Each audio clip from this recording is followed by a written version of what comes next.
Today we're going to take a look at the AGPTec portable PA system.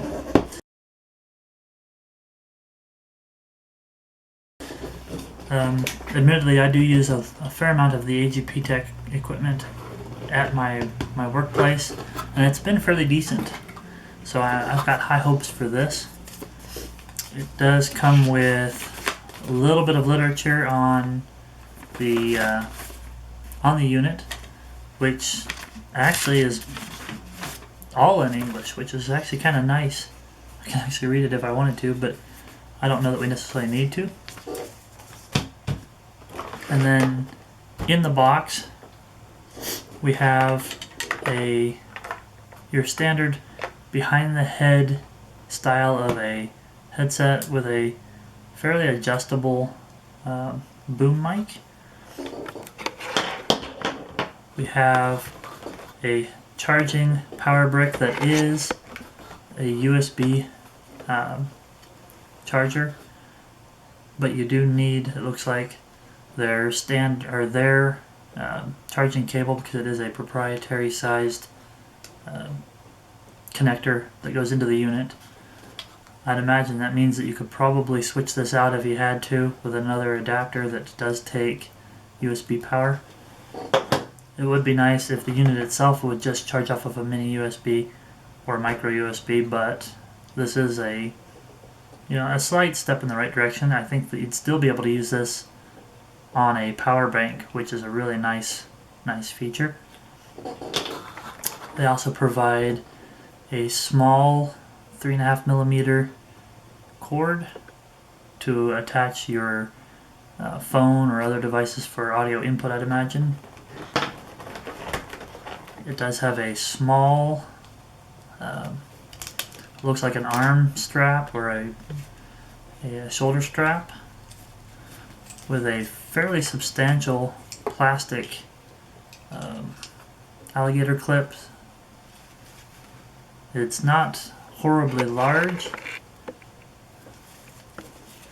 but it does have a fair amount of adjustment to it, so it probably would work just fine. It is a little thin. You'd want to be careful on that, but I'd imagine again that would probably be just fine where the unit's not all that heavy. It is a substantial build though. It's heavier than it looks. Still not extremely heavy though. It does have a really nice clip on the back that is all plastic, and then it has these two metal clasps on the back that you would attach the keyring style rings here through, again to be able to use that as a shoulder strap. And then going around the unit, let's see if I can zoom in and show you kind of what we're looking at.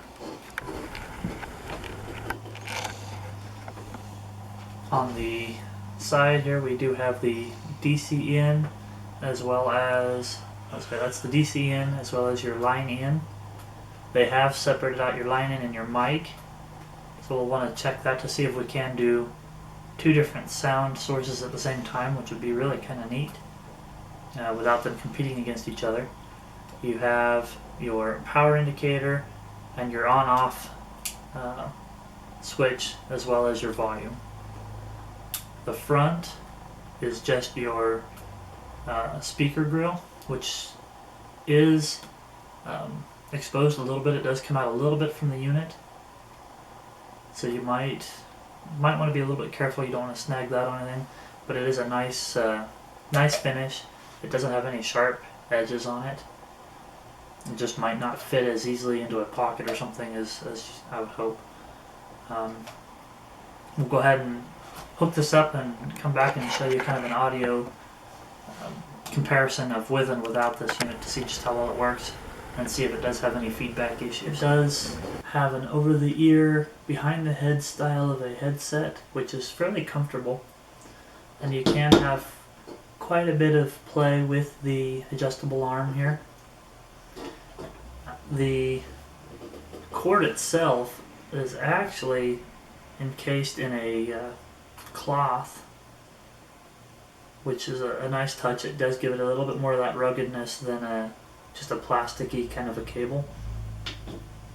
And right now you're hearing my voice through the camera, just straight through the camera, no amplification, no modifications like that.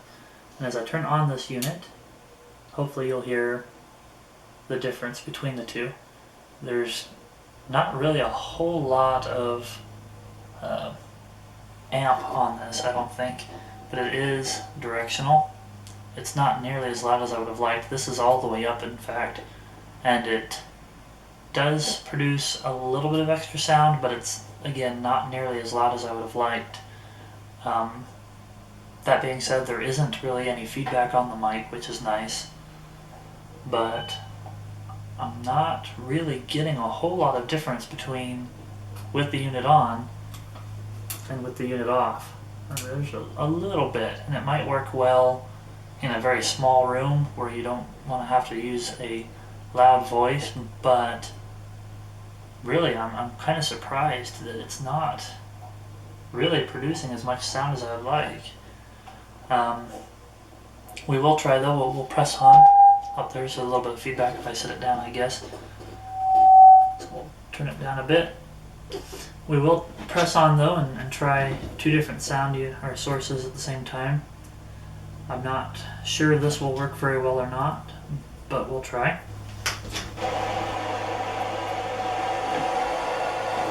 Now that sound is pretty decent, and I can produce volume from both inputs, which is actually kind of nice. I just wish that they had a better speaker in here or a better amp so that it would be quite a bit louder. Unplugging the mic so that we can get as much volume out of this without any feedback as possible. Again, it works, but I've heard a lot better in tone or in terms of volume. It does have some bonuses though. I do like that it does allow for multiple inputs at the same time. I do like the design, it feels nice. Unfortunately, I think it's lacking a bit in volume. So if you're needing a lot of sound, this is probably not the unit to go with. If you're just needing a little bit of extra amp on there, a little bit of extra oomph for a presentation, this might be the device for you. But personally, I think they kind of fell a little short on what I was hoping for.